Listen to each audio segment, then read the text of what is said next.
Yo, what is going on, guys? And welcome back to 365 Analytics. And today it is Thursday afternoon. As always, we are back in the midst of the NFL season, picking our Week 8 games. And we have our smallest slate of the year coming up this weekend. 6 bye weeks across the NFL, as you can see down here: Arizona, Detroit, Jacksonville, Las Vegas, the Rams, and Seattle. So only a 13-game slate this weekend, but we're still here to pick the games, obviously. Before I get into it, if you guys do enjoy today's video, please like, subscribe to the channel, and turn on post notifications for more content exactly like this. Without further ado, let's get right into it. We have to talk about some business from last week. First, though, 13-2, our best week of the year thus far. Only 2 losses, that being I picked Miami and Tennessee last week, and those did not come to fruition. But 13-2 is spectacular. We still are aspiring for that undefeated week yet that we have not had. I don't think I've ever had an undefeated week in game picks. That's very hard to do. But 13-2 is very good. That brings my overall record on the season to 67, 40, and 1, being a tie. But not a horrible record. It's a decent record. We are where we want to be. But yeah, very good week last week. And we are 7-0 on locks, which means I would be undefeated in survivor pools, and 2-5 on upsets coming off the Tennessee pick, which was a loss last weekend. Without further ado, let's get right into this Thursday night football. It's an interconference matchup between the Minnesota Vikings and the Los Angeles Chargers. The Vikings, they're coming off a loss this past Sunday to the Philadelphia Eagles, where Carson Wentz turned the ball over a few. He was slinging the rock all right, but there was some key turnovers in that game, and Philly ended up beating them. Jalen Hurts tore him up. He threw 3 touchdowns in the game. Devontae Smith had a good game. A.J. Brown had a pretty solid game. He caught a touchdown, but Minnesota came away with a loss. They fall to 3-3 on the season. As for the Chargers, they are reeling a little bit. They had a 3-0 start, beat 3 division opponents in a row to start the season. Now they're 4-3. They're only their lone win in the middle of those 3 losses being a win against the Miami Dolphins, where they came back at the last second. Miami kind of choked for the last second, and the Chargers came away with the win. So Herbert's Chargers aren't looking great in the past few weeks here. They've looked like they're falling off a little bit. Herbert hasn't played as well as he did in the first 3 weeks, and it's looking not great for the Chargers right now. The Chargers will be wearing their Navy throwback uniforms in this game in SoFi, so that'll be interesting. But I'm actually going to take the Minnesota Vikings here. I think Justin Jefferson's due for a big, big game. I'm not liking what I'm seeing from the Chargers over the past 3, 4 weeks or so. And I just have a gut feeling on this one. If Carson Wentz doesn't totally turn the ball over 2 or 3 times, if he's not reckless with the ball, he can throw the ball well, he can throw on time, he can make good plays, but if he doesn't turn the ball over a lot, I think the Minnesota Vikings are end up coming away with a win in this one. Aaron Jones has a chance to play in this game. Jordan Mason's still there, obviously. Jordan Addison's coming off a very good game this past Sunday. And I'm taking the Minnesota Vikings on a short week to get it done. So on Thursday, give me the Vikings to get it done tonight when this video comes up. But I'm recording this on Wednesday night. But yeah, give me Minnesota to get it done.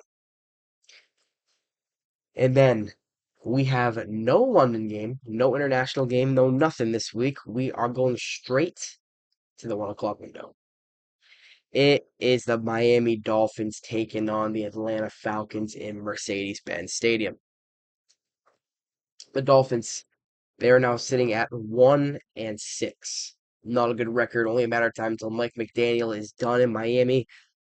Tua Tagovailoa had a disaster of a game this past Sunday. Quinn Ewers ended up coming in towards the end of the game. I mean, multiple interceptions. He threw a few bad interceptions. You even saw CBS camera caught Mike McDaniel signaling to Tua, like, get off the field, basically. Um, but it's not good in Miami right now. It's a disaster, and things got to change because that Tua contract is not looking good right now. As for the Falcons, they're sitting at 3-3 right now at 500. They had a big win versus the Bills a few weeks ago, then kind of came back, lost to the 49ers on Sunday Night Football. Christian McCaffrey tore him up last week. But I'm not picking the Dolphins. I'm just not doing it. This is one's not a question to me. I can't pick the Dolphins anymore. I picked them a few times already this season. Like I picked them last week and they lost. They're one of my 2 losses last week. But I just can't. I can't pick the Dolphins anymore. The Falcons are the better team here. Bijan should tear them up. Michael Penix should play good. Drake London needs a little bit of a bounce back game. Didn't play that well on Sunday Night Football. But the Falcons are going to get this game. They're going to win this game. They're going to win it at home. They're going to go back above 500. I do think the Falcons will be one of those teams that hovers around 500 the entire season. They'll be a decent team, but I don't think they'll be anything special. But they'll get this done. They'll beat the Dolphins here. So give me the Falcons.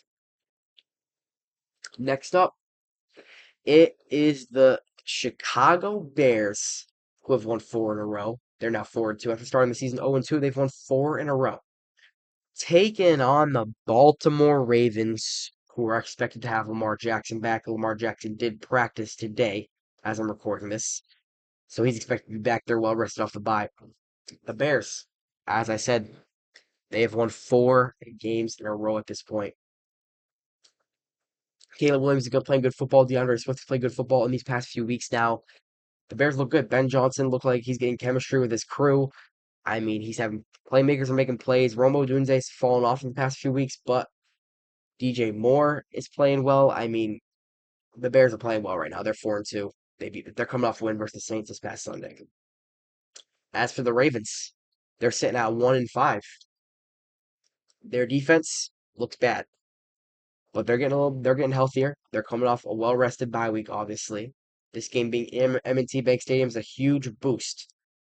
And Lamar Jackson being back is obviously a huge boost itself. Many people are expecting the Ravens to make a comeback and win the AFC North, still even at 1-5.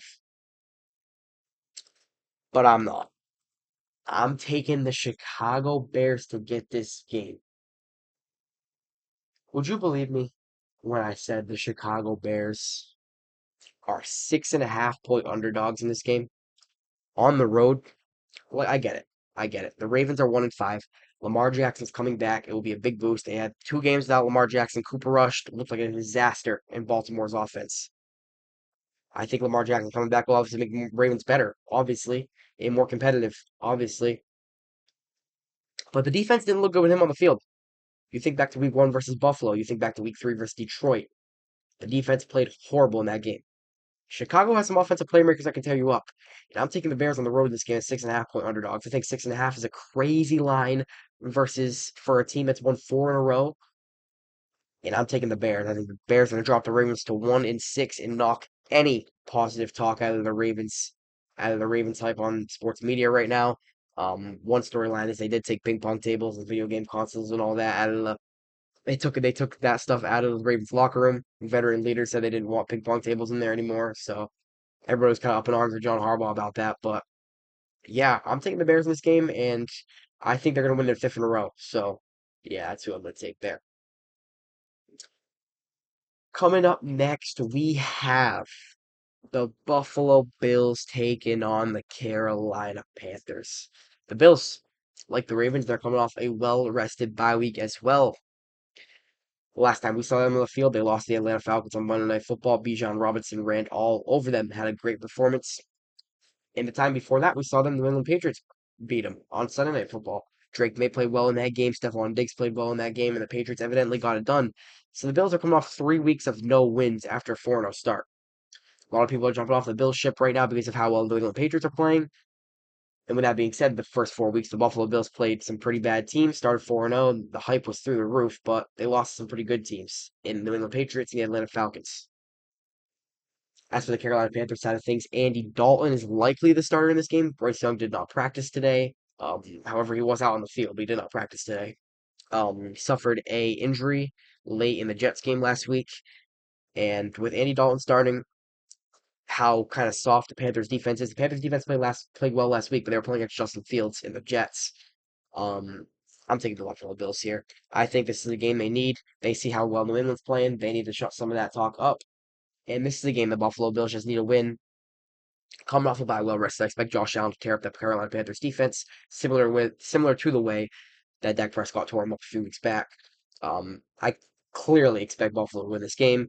I have no shadow of a doubt in my mind. I'm confident about this one. Give me the Bills to get the win there.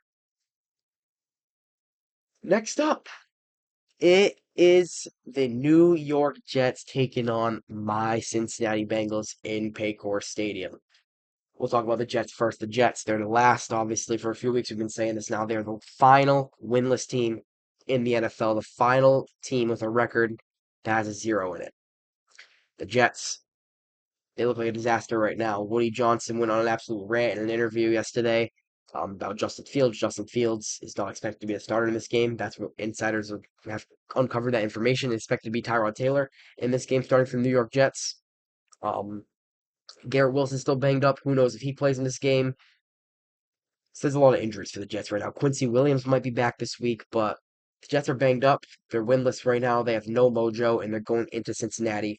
Who the Bengals? I was at the game last weekend, the whiteout game in Cincinnati. Joe Flacco, great game from him. Jamar Chase, franchise record 16 receptions.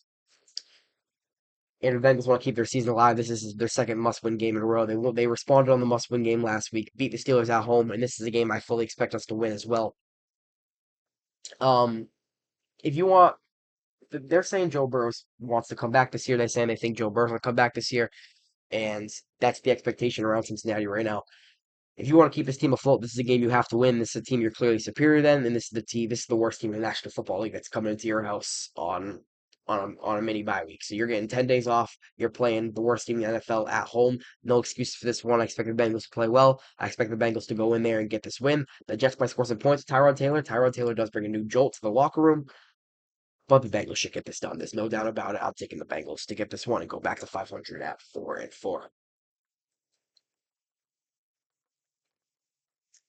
Next up, we have a little bit of an interesting one here. Could be a little bit of an upset, but the Texans are technically favored in this game. We have the San Francisco 49ers taking on the Houston Texans. The 49ers, they're sitting at 5-2 right now, despite all of the injuries they have had this year. Fred Warner done for the year, Nick Bosa done for the year, Bryce Huff is banged up right now. I mean, they're banged up. But Christian McCaffrey's playing some damn good football right now. It's the bottom line. Mac Jones stepped in as a backup, and he's playing good. Brock Purdy, does he suit up this week? Who knows again? He was limited in practice today. Could we see him this week? I don't know. As for the Texans, they're coming off a Monday Night Football loss. They are on a 6-day week now. Monday Night Football loss with the Seattle Seahawks. Nico Collins is in concussion protocol, so who knows if he's able to suit up for this game. The Texans' offensive line looks like a disaster. If Bryce Huff plays in this game, I expect Bryce Huff to be able to get to the quarterback. The Texans' offensive line is a disaster right now. It's the bottom line. Their whole offense is a disaster. CJ Stroud is not playing good football. He's regressed. It feels like every single game I watch CJ Stroud, he's regressed since that rookie year. He's not looking good right now. And if he never returns to that rookie year form, that clip where he's talking to Caleb Williams and Caleb Williams' second game in his career will forever live on because of the way of the how he talked to Caleb Williams at the end of that game on Sunday Night Football Week 2 last year. But I don't believe in the Texans right now. I kind of wanted to pick the Texans in this game, but I just don't believe in them. The defense played all right. Derek Stingley had an interception towards in the fourth quarter towards the end of the game. But I'll take Kyle Shanahan here. Kyle Shanahan versus D'Amico Ryan's the story here. Obviously, D'Amico Ryan's working under Kyle Shanahan for years as a defensive coordinator. But wait, I have to go second right up, I think. Yeah. But I'm taking the 49ers here. Even if they're not healthy, I trust Kyle Shanahan more. And I trust the 49ers as a whole more. Robert Saleh, probably a one and done with the 49ers in his second stint. He's probably going to be a head coach next year again because the way he's playing with his 49ers defense, he's got literally young guys across the board and guys that have never had NFL experience across the board, and he's balling out with them. So give me the 49ers to go to 6-2 despite all the injuries they've had and a pretty improbable start to the season. So yeah, give me the Niners. Next up, we have an AFC matchup between the Cleveland Browns and the New England Patriots.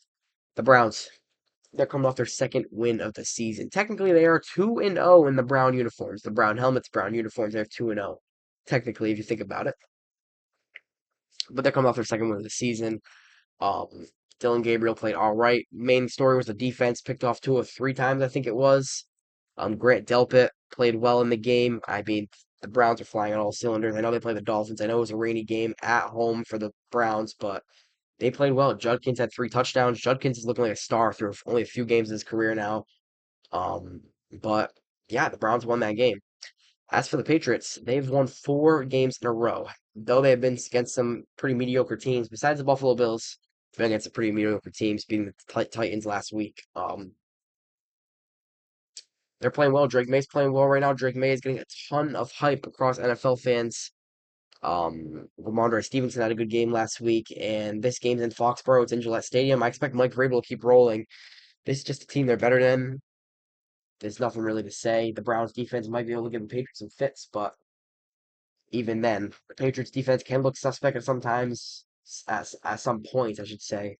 But this game's in Foxborough. I don't expect Drake May with the way he's playing, the way the Patriots are playing as a whole, to drop this game. I really don't. So give me the Patriots at home here to beat the Browns. In the final 1 o'clock game, we have a rematch of Thursday Night Football a few weeks ago. It is the New York Giants at the Philadelphia Eagles. The Giants, they're coming off a heartbreaker versus the Denver Broncos last week. 26-7, I believe the score was in the fourth quarter. Denver scored all 33 of their points in the fourth quarter. Bo Nix tore him up in the fourth quarter. I mean, Jackson Dart was good in this game. Cam Scatterbo had a touchdown. He was running well in this game, but it wasn't enough. It wasn't enough. It was a blown lead in the end. Will Lutz kicked the game-winning field goal. Denver wins 33-32. Jude McAtney, the former, or now he's former, he got cut this week. The Giants kicker missed a key extra point towards the end, which led to Will Lutz being able to kick the game-winning field goal. But heartbreaker for the Giants. They fall 2-5 on the season, though they have been very, very competitive over the past few weeks now. As for the Eagles, they're coming off their first win in a few weeks. Last week against the Minnesota Vikings, they played well. Jalen Hurts played his best game the entire season. He threw 3 touchdowns, threw a lot of passing yards. Devontae Smith was very good. I think he had like 150, 160 yards. Um, I said this 2 weeks ago when they played on Thursday Night Football. I expect the Eagles to win handedly here. I think they kind of unlocked the offense. They gained some confidence. AJ Brown caught a touchdown, so he gained some confidence in his own right. And the Eagles as a whole gained some confidence in this game. I expect them to come out here with some fire. I expect them to come out here and go to 6-2 in a very competitive NFC. You see the Niners at 5-2 right now. You see the Seahawks at 5-2. You see the way the Rams are playing. The Green Bay is still 4-1-1. I mean, the NFC is very, very competitive, and that's how I stress this game right here is a must win for both of these teams. I mean, the Chargers have lost 3 of the last 4, and Minnesota's playing in a very competitive NFC with the way Chicago's playing, even in their division. So this is a game they need to win. But I'm taking the Eagles here at home to get this win against division rival and go to 6-2. And then we start the 4 o'clock slate with an NFC South matchup. It is the Tampa Bay Buccaneers led by Baker Mayfield taking on the New Orleans Saints. The Bucks, they're coming off a loss this past Monday, so it's a 6-day week for them as well against the Detroit Lions. Baker Mayfield didn't play that great. I mean, Mike Evans went out. Mike Evans is probably out for probably a few months, 2 months at the minimum. He might be able to return on the back end of the season, but we'll see what ends up happening there. Baker Mayfield played probably his first mediocre, pretty bad game of the year. He overthrew a ton of targets. I mean, Emeka Ibuka had a bad underthrow on him, overthrew Tej Johnson at one point. I mean, there was just some bad throws from Baker Mayfield on Monday night. That's the bottom line. And the Lions defense did enough to come away with the win, but yeah, they beat him. The Saints, they're set at 1-5 right now, though they've been pretty competitive in certain games. The Bears beat them in Soldier Field last week. Spencer Rattler. Spencer Rattler was taking care of the ball through 6 weeks pretty well. Last week's kind of different. He fumbled once, I think. I think if you were a pick against the Chicago Bears, it was probably Spencer Rattler's worst game of the season as well. But here, I have zero doubts. I'm taking Tampa Bay. I'm taking Tampa Bay on Sunday. I think they get a rebound. Obviously, Tampa Bay, one of the best teams in the NFC.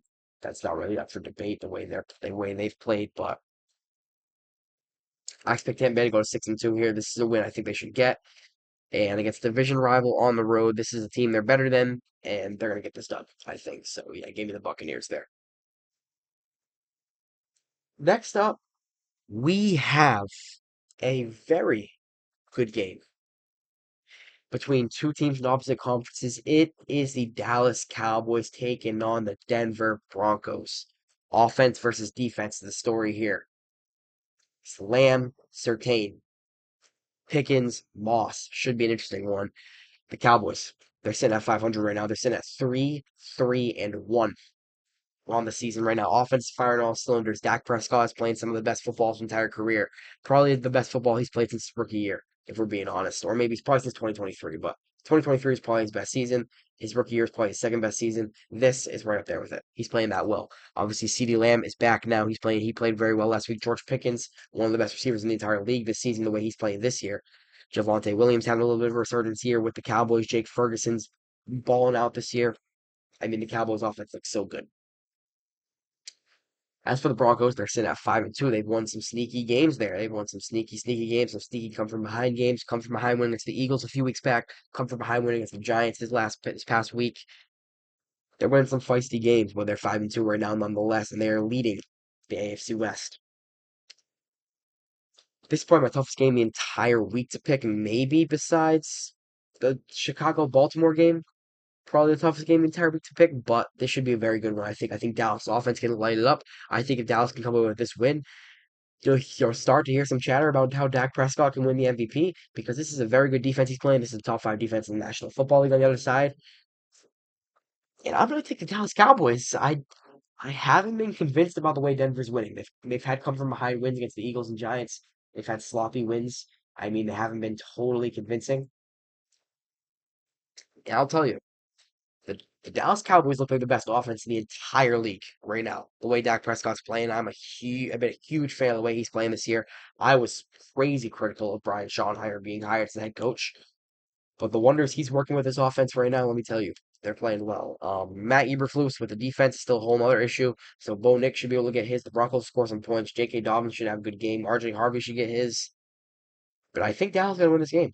I don't know. I think they're going to win this game. They're coming off a win versus the Commanders. So I think they keep that mojo going. They go above 500. Next up, we have matchup number two between these two AFC South teams this year. It is the Tennessee Titans taking on the Indianapolis Colts. The Titans, besides the New York Jets, they're the worst team in the National Football League this season. Clearly. They're sitting at 1-6 right now, going into week 8. Cam Ward's not playing good football. I get it's rookie year. He still has time to improve. I am not selling my Cam Ward stock, but he hasn't looked good. That's the bottom line. Rookie year or not, he hasn't looked good at all. Titans offense has looked hopeless. Brian Callahan was fired a few weeks ago, and there's nothing else to say. The Colts, they're sitting at 6-1. They look like the best team in the entire National Football League right now. Louis Anarumo's working wonders with the defense, and Daniel Jones is playing great. I'm taking the Colts here. There's no debate. The Colts look like the best team in the entire AFC. Undoubtedly, they look like the best team in the entire league. Give me the Indianapolis Colts to win at home in Lucas Oil here versus the Tennessee Titans and get a season sweep of the Tennessee Titans. So, yeah, Indianapolis, no debate. And then, probably the best game of the weekend right here, at least storyline wise. Maybe not two teams, but at least storyline wise, the best game of the weekend. Sunday night football in Acrisure Stadium. It is the Green Bay Packers taking on the Pittsburgh Steelers. The Packers, they're sitting at 4-1-1 right now. Jordan Love, he's playing good football. They're coming off a grinded out, gritty win versus the Arizona Cardinals last week. Josh Jacobs ran for 2 touchdowns, and the Packers escaped. They're sitting at only one loss in the season, that's being the Cleveland Browns, which is pretty crazy to say. One tie versus the Dallas Cowboys on Sunday night a few weeks ago. But that man on the other side in Pittsburgh, Aaron Rodgers, the apprentice versus the boss. Pretty crazy to say, but Aaron Rodgers hosts the Green Bay Packers as a Pittsburgh Steeler. The Steelers, they're coming off a loss last Thursday night to the Cincinnati Bengals. Obviously, Joe Flacco tore them apart. Defense looked pretty lifeless. Jamar Chase went crazy. T. Higgins went crazy. Chase Brown unlocked the Bengals running game for the first time all year. And the defense of Pittsburgh Steelers showed no hope. But the storyline here is obviously Love versus Rodgers. Should be a very intriguing game. Pittsburgh coming off the mini bye will be a little bit of a advantage for them. But who do I think is the better team here? In the better conference? With, in today's day and age, the better quarterback. And there's no debate about that. Rodgers, the legend, obviously. But in present day, Jordan Love is a better quarterback than Aaron Rodgers. I'm taking Green Bay here. I expect Josh Jacobs to have a game with the way Chase Brown and Samaje Perine ran over the Steelers last week. I expect Josh Jacobs to do very similar. Give me the Packers here. I think this will be a close game. I don't think Pittsburgh will get swept. Bleh. I don't think Pittsburgh will get absolutely blown out. but I expect Green Bay to go on the road here and get this win. This will be very hyped up. A lot of Green Bay fans will probably be in the stands for this one, considering it's Rodgers' first game versus them, but this should be a very good game. Give me the Packers here and win this one. And to cap it off on Monday Night Football, we have, which was supposed to be a very good game, but we're looking at no Jaden Daniels for this one. It is the Washington Commanders versus the Kansas City Chiefs.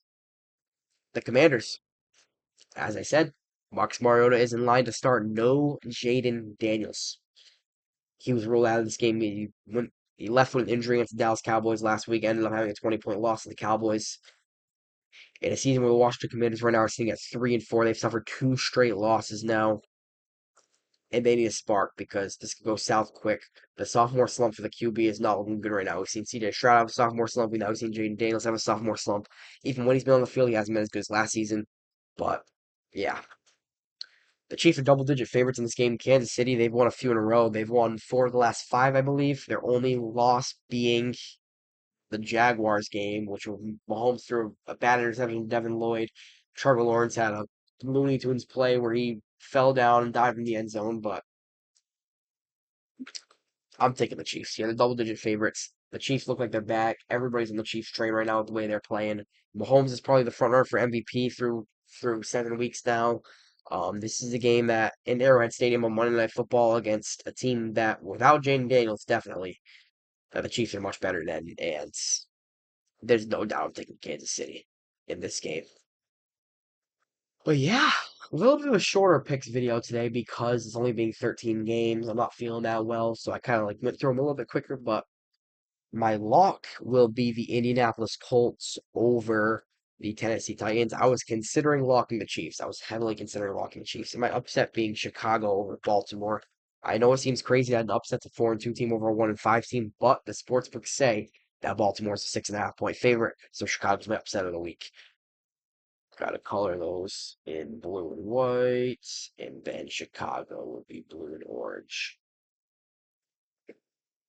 Yeah, to recap, Minnesota, Atlanta, Chicago, Buffalo, Cincinnati, San Francisco, New England, Philadelphia, Tampa Bay, Dallas, Indianapolis, Green Bay, and Kansas City. 6 teams on by this week. Let's have a great week of game picks, ladies and gentlemen. We need to recap and redo kind of what we did last week. And I want an undefeated week. I really want an undefeated week. And hopefully it will come this season. Hopefully I get an undefeated week at one point. It's very hard to do, but yeah. Now let's recap the power rankings real quick for this week, and then we'll hop up out of here. So here are the Week 8 power rankings for the 2025 NFL season. And here are your Week 8 power rankings. Number 1 being the Indianapolis Colts. I mean, if you told me on at 9 o'clock in the morning on September 7th, before we kicked off this thing on Sunday, that the Indianapolis Colts would be the number 1 team in the power rankings by week 8, I would have called you absolutely insane. That's followed by the Kansas City Chiefs, Los Angeles Rams, the Detroit Lions back up to number 4, Green Bay Packers, Tampa Bay goes down 5 spots with a loss. New England's in the top 10 at number 7. Seattle, Philadelphia gets back into the top 10 with a win over Minnesota. Jalen Hurts played very well. San Francisco stays the same, number 10. Denver, Buffalo, Chicago. Buffalo's up 1 spot in the bye week, but yeah. Pittsburgh goes down 7 spots. The loss to the Bengals on Thursday, followed by Atlanta. I don't know why Jacksonville doesn't have a thing. Is that a mistake? What were they last week? Let's just look at that real quick. They were at 12 last week. So they went 16, so it's -4. I don't know why I didn't put that in before I did this video, but whatever. They're -4. Giants 17. Giants 17 feel a little bit high. +6 on the loss felt way high.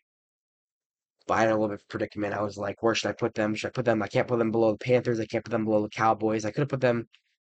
It was tough. It was tough. I could have put them right here. I kind of want to slot them right here, but I just feel the way Jackson Dart and the Giants are playing. I know 2-5, number 17 seems crazy. Up 6 spots off a loss seems absolutely insane. But it was kind of weird where I slogged them, so that's kind of how I felt. But Panthers, Cowboys, back to back there. They go up 3 spots, both of them. Vikings, Chargers go down 4 spots. Commanders down 4. Texans down 4. Bengals and Ravens both up 3, followed by the Browns. So 3 AFC North teams in a row there. Baltimore goes up 3 spots with the return of Lamar Jackson, but I still need to see a win out of them this week to really, really raise them back into the top, back into this this territory, I should say, because until I see some action from the Ravens, I can't really raise them that high. But if they win this week, they'll definitely be big risers. Um, Cardinals down three, Saints down three, Raiders down three. That's back to back to back. Three teams coming off a loss. Raiders got shut out last week.